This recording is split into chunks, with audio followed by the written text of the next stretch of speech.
అధిక దిగుబడినివ్వటంతో పాటు వంటకాలకు మంచి రుచిని జోడించే సాస్ కేవు అనే కొత్త అల్లం రకాన్ని నాగాలాండ్ యూనివర్సిటీ పరిశోధకులు అభివృద్ధి చేశారు. ఇది రైతులు, ఆహార పరిశ్రమకు మెరుగైన ప్రత్యామ్నాయం అవుతుందని భావిస్తున్నారు. ఈ వంగడాన్ని ఆంధ్రప్రదేశ్లోని చింతపల్లి సహా దేశంలోని భిన్న ప్రాంతాల్లో విస్తృతంగా పరీక్షించారు. ఇది హెక్టార్కు 17.21 టన్నుల దిగుబడినిస్తుందని అంచనా. ప్రస్తుతం ఉన్న ప్రామాణిక వంగడంతో పోలిస్తే ఇది 9% ఎక్కువ దిగుబడినిచ్చింది. దీని డ్రై రికవరీ రేటు 21.95%. అందువల్ల అల్లాన్ని ఎండబెట్టాక అధిక దిగుబడిని కోరుకునే ప్రాసెసింగ్ సంస్థలకు ప్రయోజనం కలిగిస్తుంది. భూమి లోపలి దీని కాండం మృదువుగా పెద్దగా ఉంటుంది.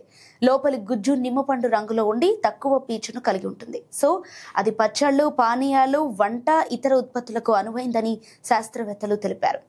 ఆంధ్రప్రదేశ్, నాగాలాండ్, మిజోరం, పశ్చిమ బెంగాల్లో ఈ వంగడం విత్తనోత్పత్తి, వ్యవసాయ విక్రయాలకు ఆమోదం తెలుపుతూ కేంద్ర ప్రభుత్వం నోటిఫికేషన్ ఇచ్చింది.